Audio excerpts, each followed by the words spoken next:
My wife and I were fortunate enough to take a trip to Italy last fall. And what would a trip there be without a stop in the eternal city of Rome and the Vatican? It was a bucket list item for me.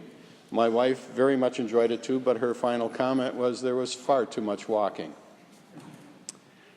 We enjoyed the art and the history that we were able to see up close and personal.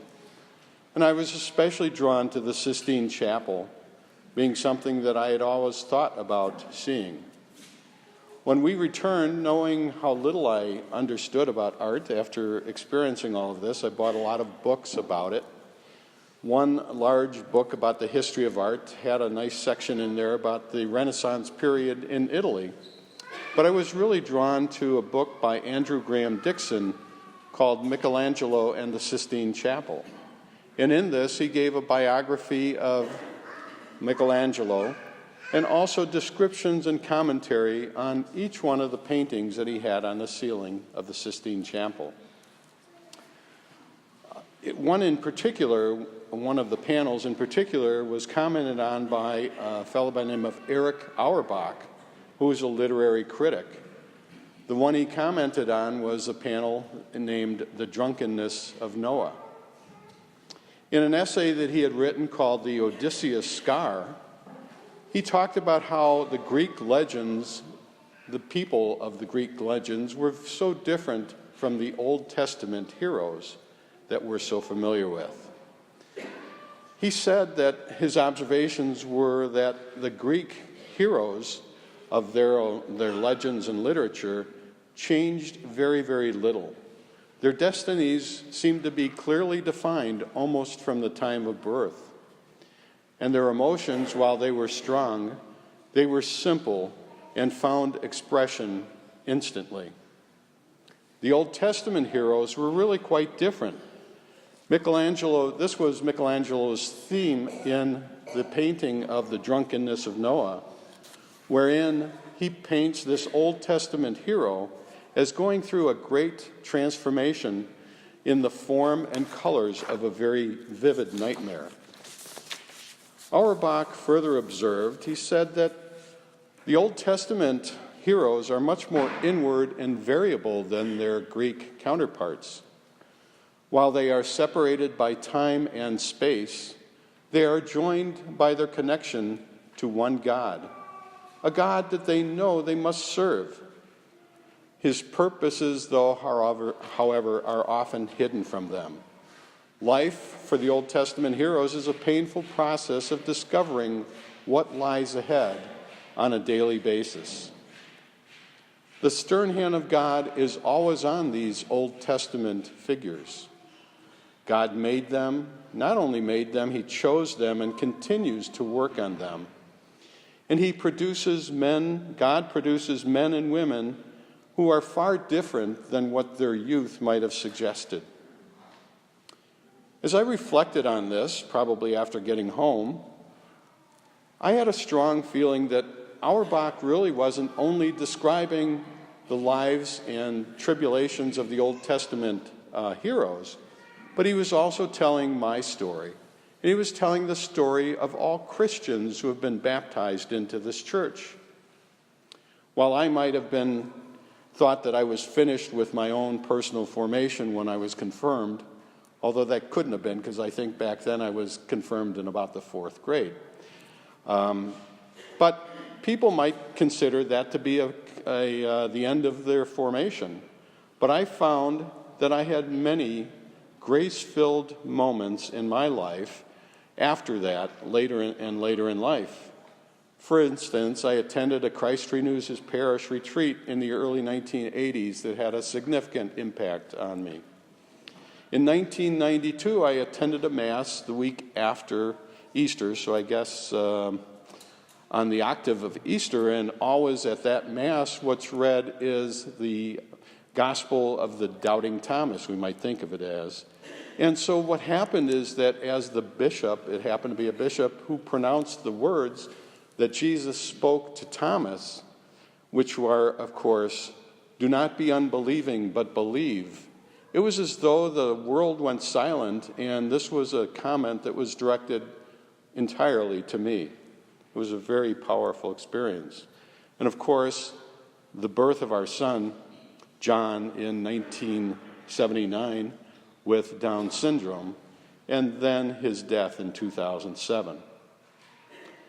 No doubt God has more grace-filled things for me in my life in the future, and I'm not sure that I look forward to them necessarily, but they are things that do shape us and have a big effect on our lives. Anne Lamott, who is a novelist and nonfiction writer, said this about grace.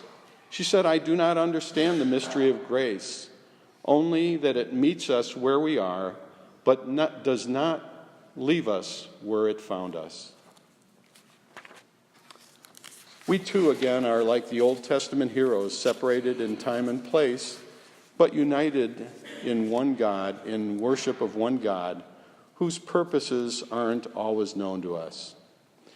I invite you to listen to the words of a couple of French composers that give examples of grace-filled experiences that many of us might have had that may have changed our own lives, and see if you can't relate to these.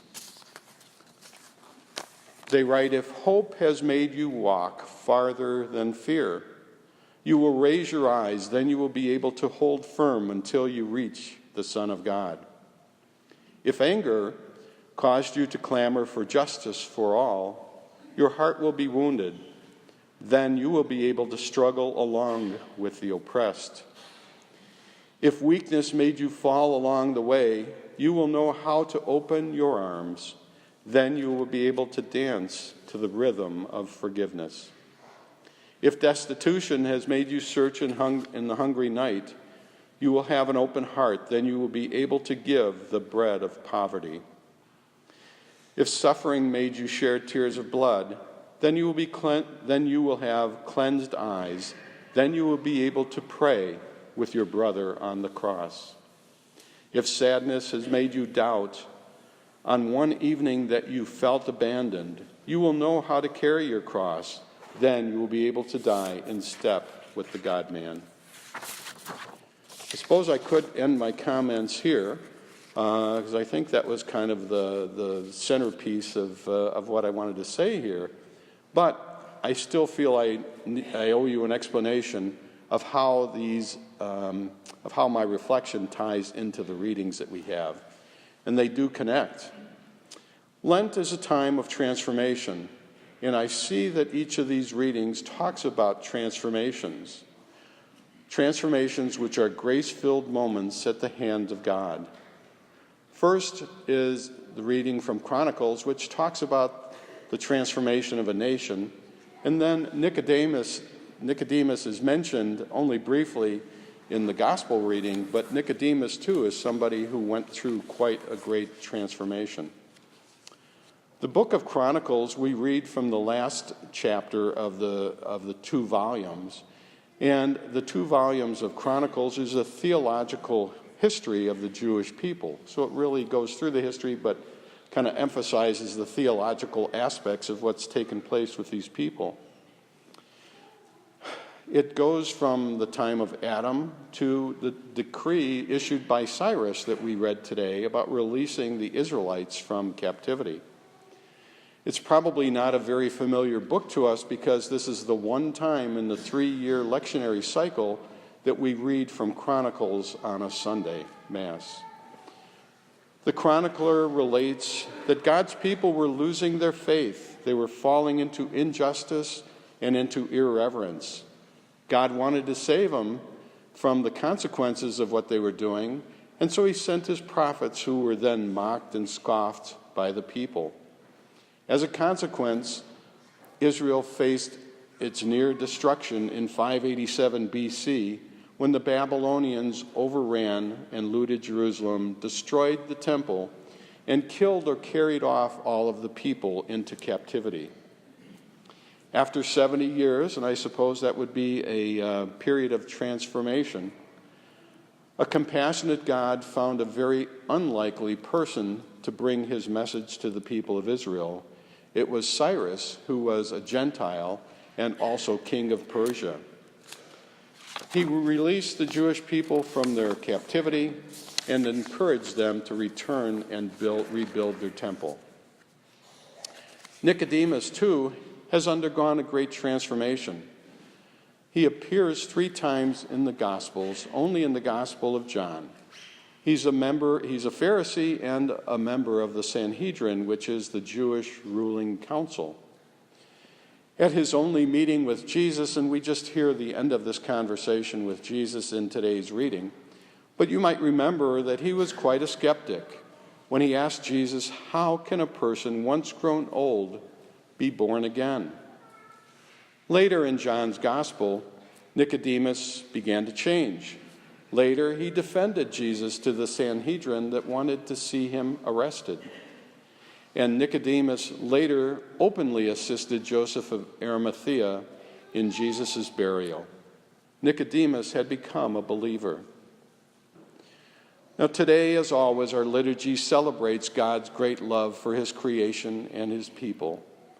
As we proclaim today in the gospel this verse that we're all so familiar with, John 3:16, God so loved the world that he gave his only Son so that everyone that believes in him might not perish, but might have eternal life.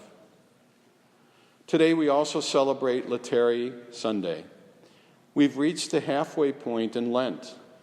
The ashes that we received weeks ago have long since been washed away.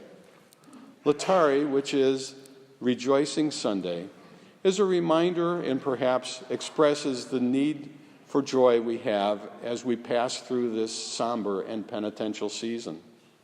It's a glimpse of the Easter to come. And that's probably the reason the parish gala was planned for this weekend. And if you missed that yesterday, it was quite a party. It was a heck of a party. In conclusion, I would just like to wish you a joyous Laetare Sunday and offer my prayer for you and for myself that we be attentive and allow God's promptings received in those grace-filled moments to transform us into the people that we are meant to be.